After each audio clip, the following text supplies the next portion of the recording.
They've been witnesses to some of the world's worst calamities and participants in the search for survivors, the dead, and preserving evidence that tells the story of exactly what happened. They're members of the Fairfax and Montgomery County collapse rescue teams, and they've traveled the world to help in times of trouble. We got experience in both natural and man-made disasters, obviously, a lot of experience. That part of this is not shocking us. Obviously, the shocking thing is its proximity to home and the impact of where it is. The team stood by for most of the day, waiting for their chance to see the Pentagon disaster from the inside. And just before the sun set, the first recon teams went in. You have smoke, you have hazards as far as fuels, fires, and things that are burning. You have metal, you have concrete, you have all sorts of debris that certainly poses a hazard to the rescuers and to the rescue operation overall. Each department brought a 70-person team, and each member has highly specialized training. From technical search, which has listening devices, they have specialized fiber optic devices to be able to look in small spaces and void spaces. We have our canine search groups working the building. We have medical specialists in the building to take care of our task forces. Officials say they expect this to be an extended operation. We're assuming a minimum of 3, 4, 5, 6 days, just the search and rescue teams and doing all the things that they're going to be doing, including basically picking apart the damaged parts of this building piece by piece. Now, these teams are specially trained and equipped by FEMA, the Federal Emergency Management Agency. They have some of the best equipment in the world. They will be working 12-hour shifts in the most grueling environment you could imagine. They will be relieved at 7 o'clock tomorrow morning by 2 other urban search and rescue teams, these from Virginia Beach and from Tennessee. I'm Brian Moore, live at the Pentagon. Back to you. Brian, thank you. Jim?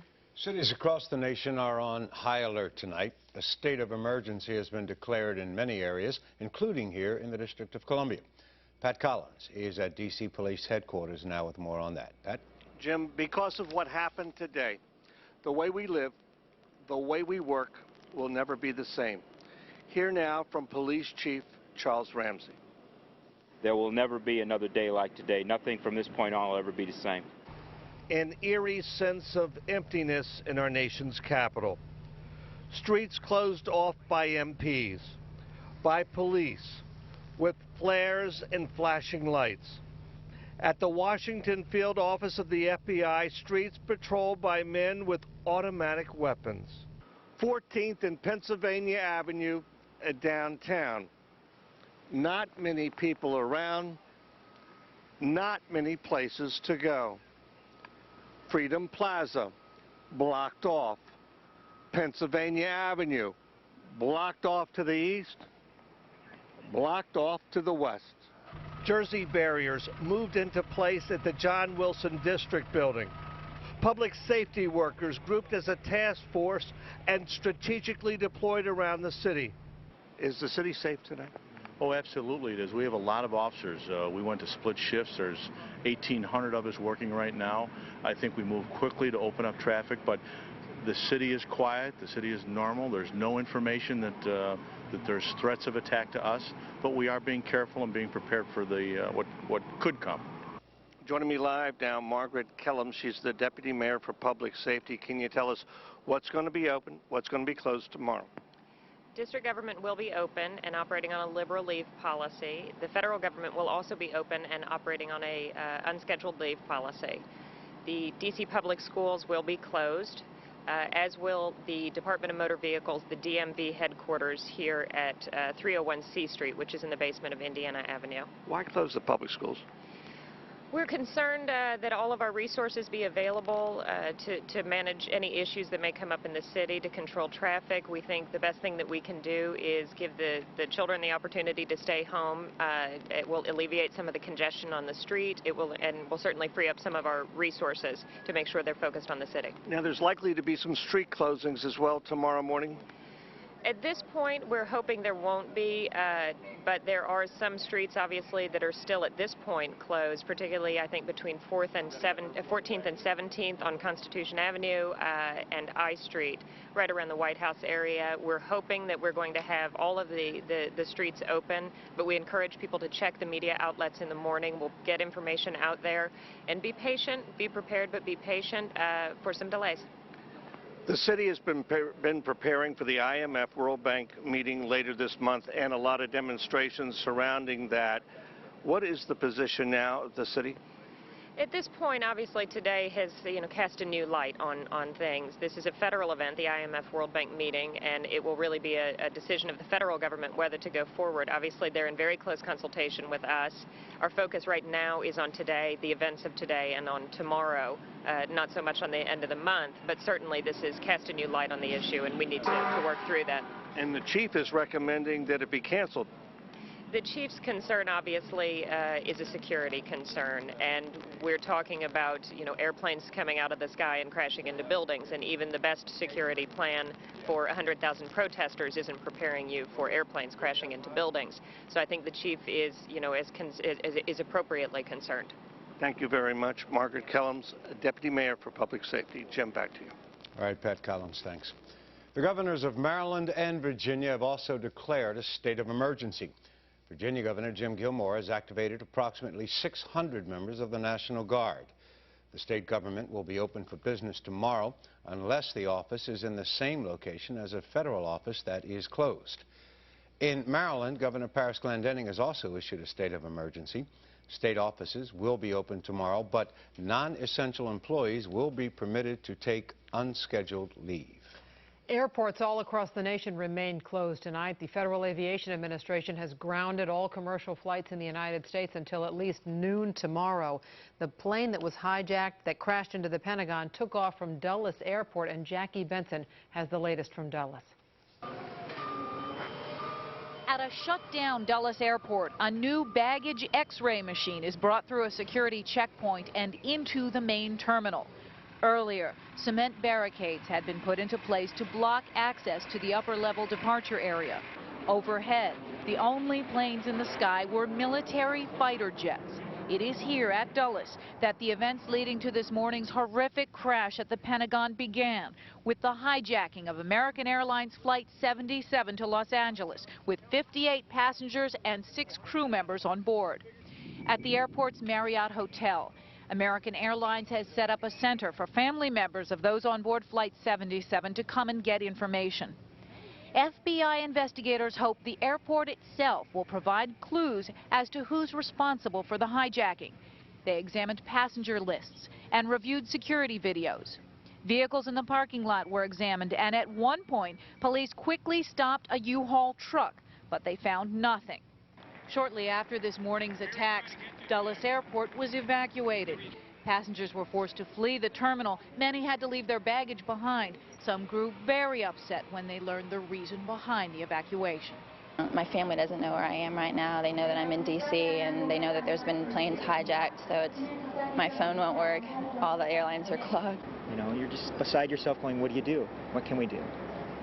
Trying to get back to our families and trying to get a hold of everyone and get home, and it's very scary. That was Jackie Benson reporting from Dulles Airport. American Airlines has set up a hotline for family members to call. Here is the number: American Airlines, 1-800-245-0999. At Reagan National Airport, passengers and workers poured out of the terminal as the Pentagon burned nearby. People who were already on planes and people who were in the terminal were evacuated. The people we spoke with said it was an orderly evacuation from National this morning. When we saw the smoke from the Pentagon, we knew something was wrong.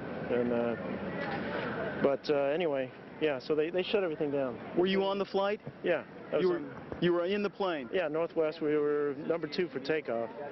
And then they shut down the engines and they said that there's a national emergency and they're returning all the flights. Most of the out-of-town travelers made their way to nearby hotels this morning.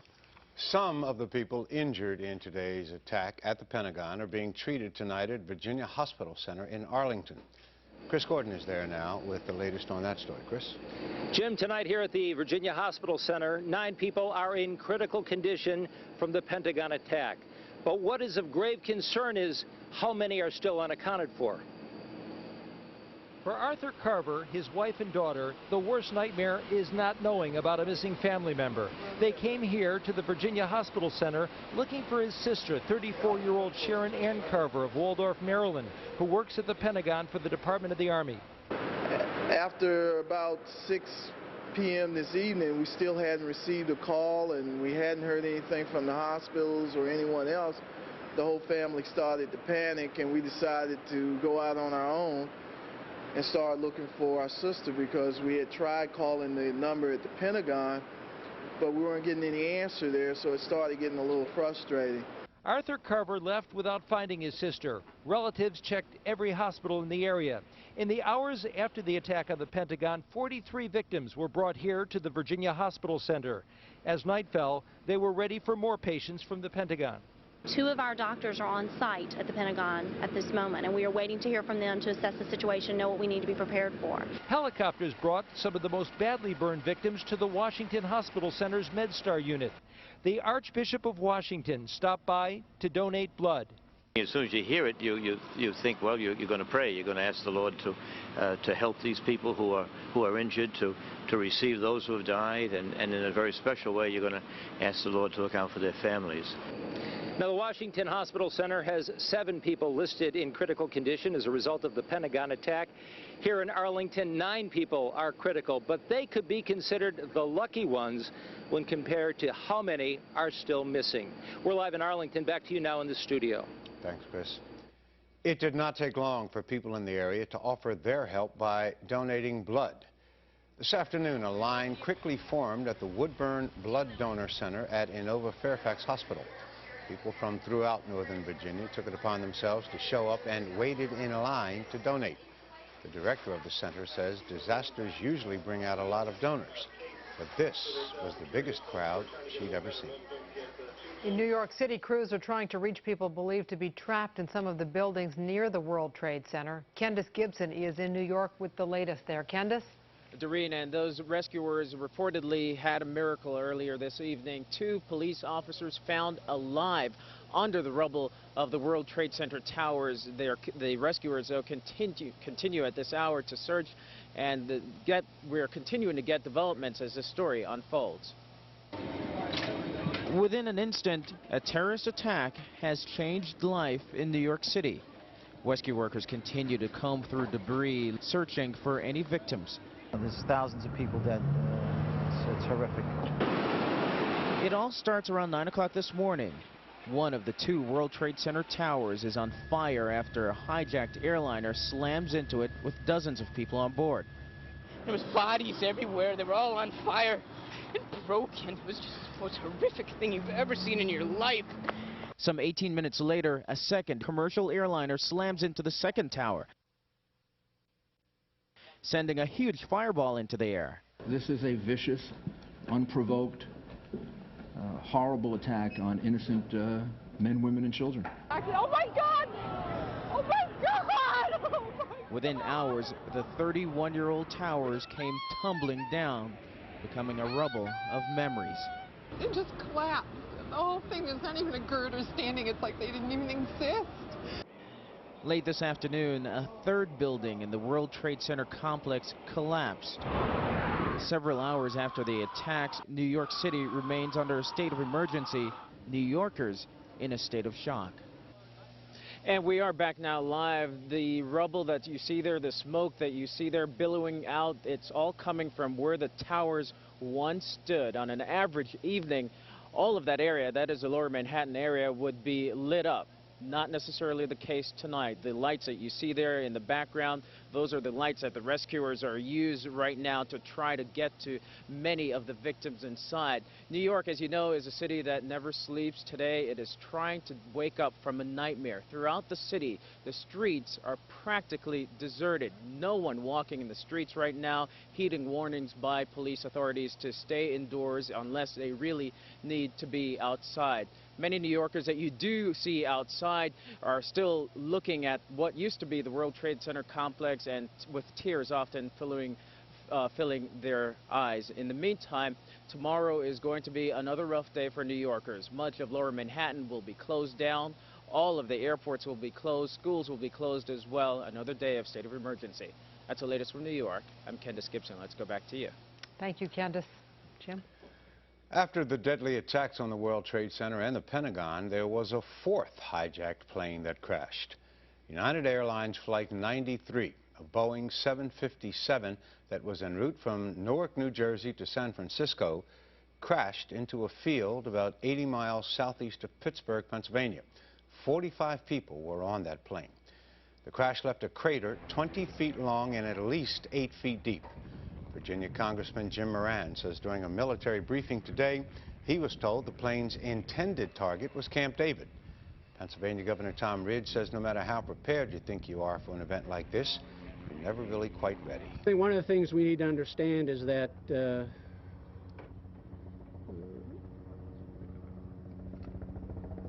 cowardly acts of terrorism can happen anywhere at any time. Security analysts say the crash site could provide early and important clues into the investigation if the plane's black box can be found. President Bush, in his address to the American people tonight, said the country came face to face with evil today, and he promised those who carried out the acts of terrorism will be punished. The search is underway for those who are behind these evil acts. I've directed the full resources of our intelligence and law enforcement communities to find those responsible and to bring them to justice.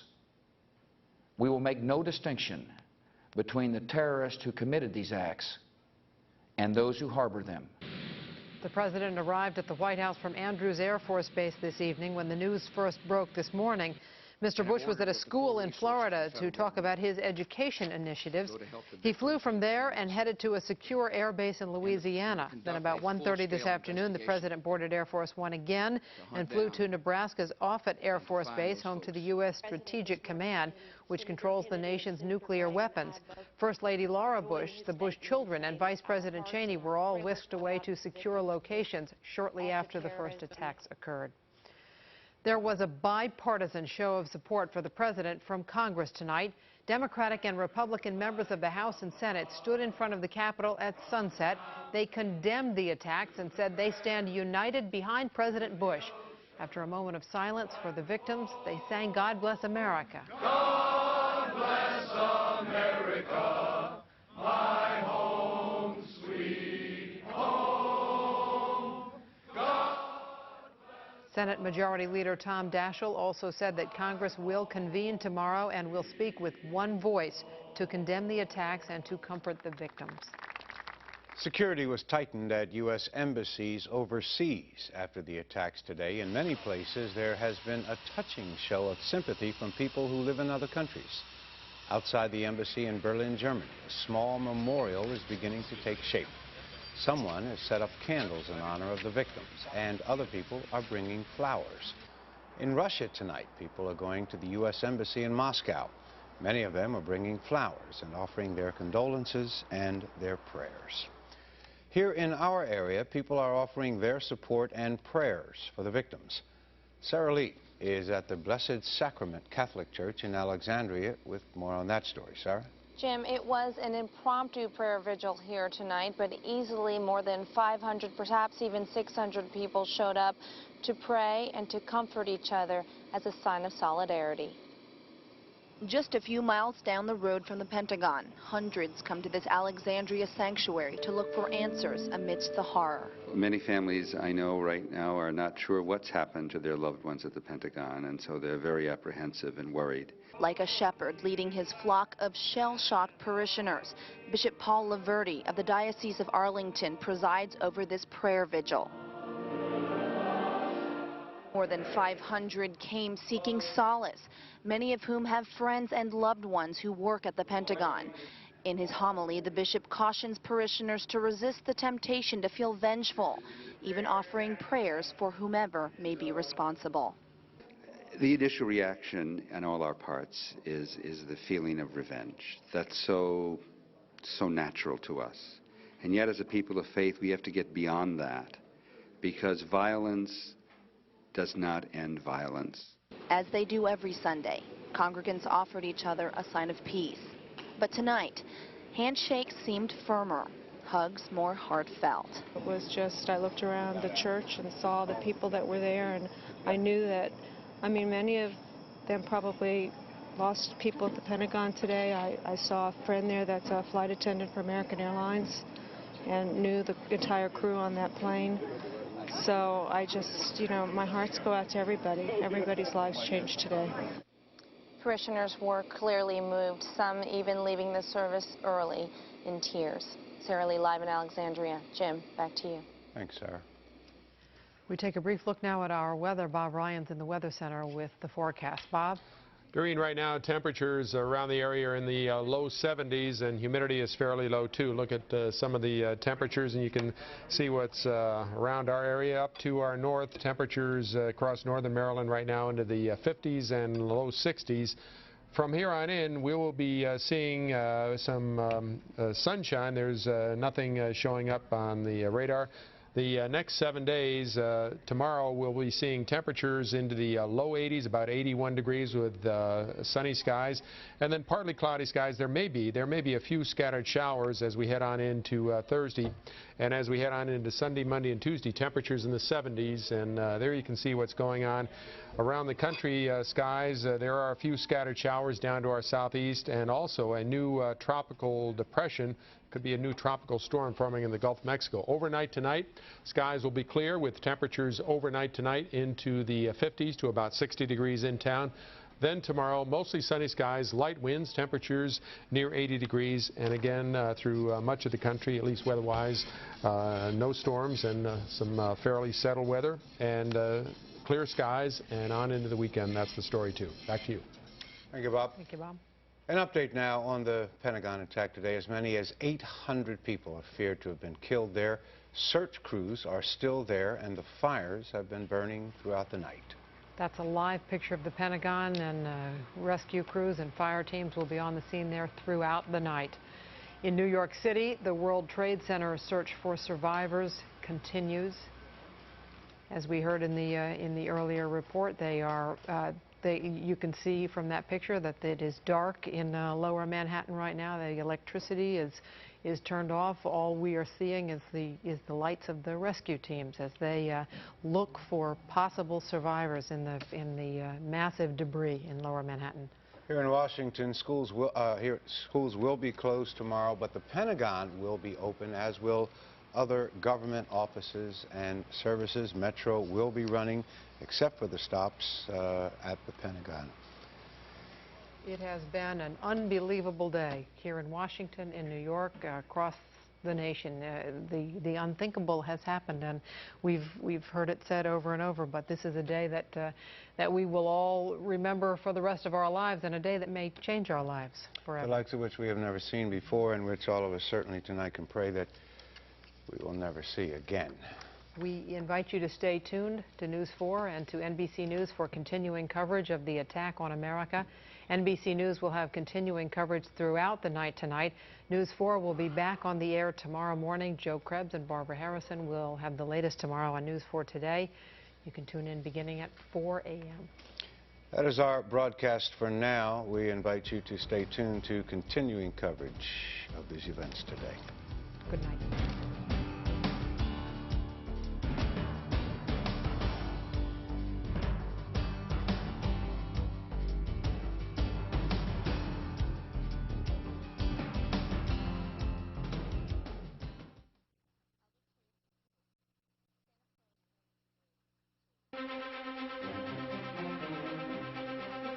This is an NBC News special report. Here is Tom Brokaw. Good evening, everyone. It is 11:30 Eastern Time on the 11th day of September, a day that on the clock at least is drawing to a close, but the long nightmare that this country has been suffering all day long continues well into this night, through the next day, and well beyond. You are looking now at the Pentagon, where Pentagon officials are saying at least 800 civilian and military personnel were killed when a hijacked airliner was driven into the side of the Pentagon this morning after that attack on the World Trade Center in New York. The most concentrated and efficient and cold-blooded terrorist attack on America in its long history, the most serious attack since Pearl Harbor. President Bush is back at the White House tonight. He has pledged to the American people that those responsible will be brought to justice, and any nation that harbored them will suffer the consequences as well. In lower Manhattan, frantic rescue efforts continue underway. The collapse of two 110-story towers and another 40-story building, tons of rubble and steel and debris and smoke. But now New York City police officials are telling us that some people trapped in the rubble are on their cell phones saying they're still alive. Let's go to NBC's Rahema Ellis now and get the latest from her. She's had a tour of Ground Zero. Rahema? Tom, I'm about 15 blocks right now from the World Trade Center, but with two outstanding producers and an incredible cameraman, the four of us made our way past the police barricades and right into the heart of the disaster. Take a look at some of these pictures. The firefighters are still hosing down the smoldering remains of what is left of the World Trade Center area, and the emergency searchlights cast an eerie glow over this area. It is absolutely frightening and devastating. There is no one in this area except emergency workers. They are literally raking through the rubble, hoping that they will find someone alive. And in a miracle of miracles, within the hour, I was told, they did pull one man, a Port Authority worker, from the rubble alive. 30 minutes prior to that, a fire department official told me they pulled another man from the rubble. We understand he is also a Port Authority worker, that he was pulled alive from the rubble and taken to a nearby hospital. It is almost unbelievable to think that anybody could survive what has happened down in that area, Tom. It is just covered with dust and soot. It is difficult to see. It is very hard to breathe. Nonetheless, the firefighters are going inside, but there are still fires that are breaking out throughout the area. As one firefighter told me, they're going in teams, but because it is such an unbearable heat, they can stay in for only a short time, and then they have to come out. But in the staging area, the deputy fire chief said they will continue to send in waves of firefighters all night long. They are not giving up hope that they might find more people alive. Tom? NBC's Rahema Ellis, those are extraordinary pictures that you're sharing with us now. This is from earlier today, the collapse of those twin towers of the World Trade Center. There have been rough estimates that there may have been as many as 20,000 people inside at the time. Many of them were able to escape through the stairwells when the planes first hit, first the building number 1 and then building number 2, but then thousands more were trapped inside and they have not been heard from. There were not as many patients at the New York City hospitals as people had anticipated because simply there were not that many that they were able to get out of there. Then when the buildings came down, emergency rescue personnel, firemen and policemen were in the area. The New York City Firemen's Union reports that at least 200 firemen were killed at that time, although city and state officials, including the mayor and Governor George Pataki, say that that number cannot be confirmed. People are saying quietly that they do expect the death toll could be in the thousands. That's the scene in New York City. We want to get you an update now on what is going on in Washington, D.C. at the Pentagon, the emblematic building of the United States military, a fortress that it was attacked today by a hijacked airliner. And tonight we got the stunning news that the military is saying that 800 people at least were killed in that attack. NBC's Jim Miklaszewski is there now. Jim? That's right, Tom, and there's little hope of actually finding, unlike at the World Trade Center, of finding any survivors here. One of the reasons is you look back at the devastation and you can see where the 757 American Airlines that was hijacked by the group of terrorists who were at the controls, when they slammed the plane into the side of the building, the plane sliced deeply into the building. What you're looking at here is called the E-ring. There are 5 rings to this building, and the plane continued on through the E-ring, through the D-ring, into the C-ring, where the damage occurred. But one of the problems is, even as the upper floors collapsed down on the wreckage, there was an intense fire that burned for hours. So the hopes of finding any survivors is very dim tonight.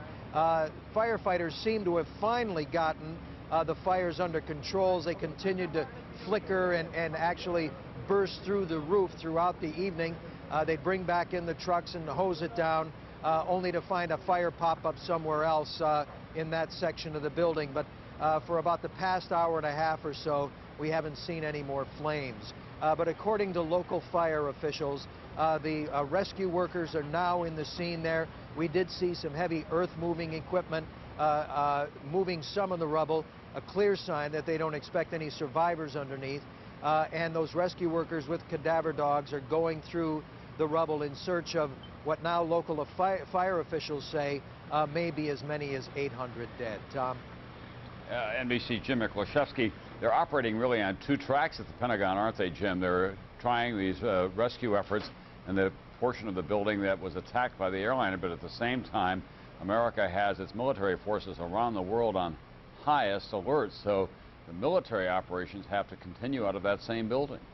And they're continuing apace, Tom, and it was almost in defiance of this attack today that Secretary Rumsfeld and Chairman of the Joint Chiefs Hugh Shelton held a news conference in the Pentagon, at the opposite end of the building, but nevertheless in the Pentagon, even as this devastated portion here continued to burn. And during that news conference, Chairman of the Joint Chiefs Hugh Shelton issued a pledge that America would retaliate against those responsible. And I can tell you that for some time that the U.S. military has always had a variety of contingency plans in place to attack various terrorist targets. In this case, the prime suspect, Osama bin Laden. Military officials confirmed tonight that the Pentagon, the White House, national security advisors are taking a very close look at all those plans tonight. One immediate step that the military took, the aircraft carrier Enterprise had just left the Persian Gulf, was on its way home, and the Pentagon said, not so fast, stay there, we may need you. All right, NBC Jim Miklaszewski at the Pentagon tonight. Jim, stand by as you have all day long. We'll be coming back to you later. A couple of other quick updates on what's been going on in the nation's capital. At the White House, the President had a long day going from Florida to Barksdale Air Force Base in Louisiana, Strategic Air Command headquarters at Offutt and Omaha, then back to the White House for a short address to the nation tonight. Senior White House officials say he'll begin his day tomorrow with a National Security Council meeting. They also say that they're putting out what they call an administrative alert to all federal employees, requesting that they donate blood tomorrow. There have been lines around the block here in New York at hospitals that are taking blood. Officials also say that the airports in America are on track to open at noon tomorrow. Here in New York City, the mayor and the governor both have said to the citizens of the city and the people who do business here, tomorrow's a good day to stay home, be with your children or your family, because this is a deeply wounded city. They've got, in lower Manhattan, an enormous rescue operation underway. The rest of the city, obviously, is in a state of psychological shock at this point as to what has happened. Let's listen to Mayor Rudy Giuliani and some of what he had to say just moments ago at a news conference in New York City. The rescue efforts will obviously go on all night. We have been able to rescue two people, two Port Authority police officers who are alive. I do not know what condition they're in, but we are hopeful that we'll be able to rescue some more people. I have no idea how many others, but at least there's some hope that we'll be able to get some people out. We have been able to get two people out who have been identified as Port Authority police officers. I don't have their identities and I don't have their condition. That's the good news, and all night we'll keep trying to extricate people through tomorrow. And there are over 1,000, well over 1,000 rescue workers and emergency workers down there now. Could be 2,000. And the New York Police Department and the Fire Department, emergency services, the assistance that we've gotten from the National Guard, and if you go down there, you'll see fire departments from East Meadow and Belmore and northern New Jersey. And, we really appreciate their efforts. It will be of great assistance all during the night. If you have questions that we can answer or try to answer, the number is 1-212-560-2730. That's 1-212-560-2730. I know that there's great concern over what the numbers of people lost are. We don't know the answer to that. The dimension will be very large. In terms of the people we're looking for, it's a couple of hundred firefighters and police officers, which is a staggering number. As far as the number of people in the building, that'll be in the thousands. But there's no way of knowing at this point, and we're going to keep praying and hoping that we save as many people as possible. Mr. Mayor, there are reports that there are a group of survivors in the basement of the World Trade Center, that they have cell phones, they've been calling their relatives in Seattle to tell them precisely where they are, and that there's a group of NYPD police who are with them and alive and well. Do you know about this? I know that rescue effort's been going on for a couple of hours, yes.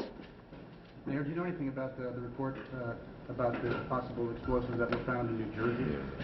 Yeah, I think the police commissioner was able to get information about that. I just got a confirmation from the chief of detectives. He's reached out to the... All right, that's Mayor Rudy Giuliani and police and rescue officials. He did confirm what we'd heard earlier, that there were a couple of hundred firemen and policemen that are missing in that rubble, and probably thousands who were in the building when they came down. He said it's going to be a very large number in terms of those who are lost. They're trying desperately through tonight and in the days to come to rescue those who may be alive. So we have, at this point, well over 1,000 people confirmed dead. The 300 that are missing that he talked about, 800 at the Pentagon, 266 who were on those airplanes today, passengers and crews.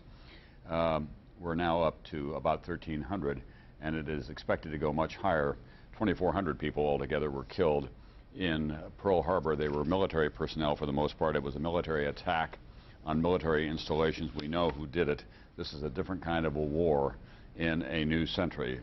So let's go to NBC's Pat Dawson, who's been on duty not too far from the World Trade Center throughout this long day as well, talking to emergency rescue personnel. Pat? Tom, over the past 2 to 3 hours, we have seen a number of those rescue personnel, emergency workers, police, fire, coming out, finishing what amounts to their shift for the time being. They will be sent for some rest and brought back here again tomorrow. I would say of the 2 to 3 dozen that we spoke to, almost consistently, without exception, all of them reported on the devastation inside, and pretty much all of them came to the same conclusion. They didn't see how anyone, based on what they'd seen, and I think probably confirmed by those extraordinary pictures that we saw in Rahima Ellis's report earlier, they didn't see how anyone could have survived in there. Yet, nonetheless, we are having reports now, some fragments of good news, if you will, in the midst of all this devastation. You mentioned, of course, the fact that there are reports of people calling with cell phones who are inside that building alive, in addition to which the mayor mentioned the fact that they actually have rescued 2 people from the rubble in that building, and we're going to talk to our guest about that right now. This is Inspector Gene Ciccarelli of the Port Authority Police. Inspector, it has been a long, very difficult day, but you have had some encouraging news in the last couple of hours. Yes, we did have 2 officers that were trapped in an area on Liberty Street, and there was a noise heard from that particular area by an emergency services rescue person, and who alerted us to the fact that they did identify themselves as Port Authority police personnel. And after an extensive effort to extract them from that area, both were taken from the rubble and are on their way to area hospitals and are being treated at this time. Do you have any idea of their condition? I don't know that at this time. The other report that we wanted to ask you about, earlier we had heard that an FBI spokesperson said that there was a report on the George Washington Bridge, which is another facility which you folks are responsible for policing, a report that there had been a van stopped there that had explosives. Have you, the Port Authority Police down here, heard anything about that? I have received no reports on that particular incident, and there's nothing that has been brought to our attention to that effect. Okay. Awesome. At this point, you're basically looking to continue the rescue operation through the overnight period. I assume you're sending more people in there. Is that correct? We'll continue the search and rescue operation through the night into tomorrow. We have new troops coming in the morning, and we'll continue to stay here all night until we have to do what we can to retrieve anybody that's still in that area. Inspector Gene Ciccarelli of the Port Authority Police. Tom, I can only tell you that, as we said, a lot of the firefighters coming out of there, although not terribly happy about their duty, are saying that the scenes are of devastation, but they're going to continue going back in there in the hopes that they may find, as they did earlier, some people still alive. Tom?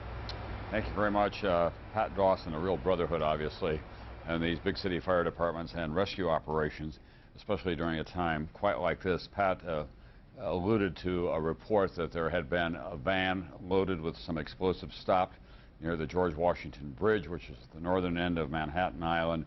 It turns out the van had no explosives. They did detain the drivers for a time. There have been any number of reports all day long about bombs in schools, planes setting down because there was a rumor of a bomb on board. We are told tonight, however, that FBI officials think that they've gotten a name out of one of the passenger manifests. It triggered an alarm when they entered it into their database at FBI headquarters. They have obtained a warrant to search the former home of this man. It's believed to be in Broward County for possible evidence. This is all, at this point, as much as we know about it. The FBI obtained the name of the passenger, as I say, from one of the flight manifests. And we don't know the man's name, but the FBI thinks that he could be one of the terrorists. It is in Broward County, which is just north of Miami. These terrorists entered these planes, two of them in Logan Airport in Boston, and one at Dulles and one at Newark. The chairman of the Senate Intelligence Committee is the senator from Florida. He is Bob Graham. He joins us now on the telephone. Senator, I don't know whether you heard what I was just saying, but we do have a report that the FBI is looking for some evidence in Broward County because a name on one of the passenger manifests, when it was entered into the data bank of the FBI, set off some alarms. Do you know anything about that? Tom, I do not. This was the first I had heard of that possibility. Everyone continues to say that all the suspicion centers primarily on Osama bin Laden, the Saudi dissident, who is widely believed to be harbored by the Taliban in Afghanistan. Is that what you're hearing as well from American intelligence agencies? I have not had a specific briefing from the CIA or FBI. We will do that tomorrow. And my feeling is that prudence would be to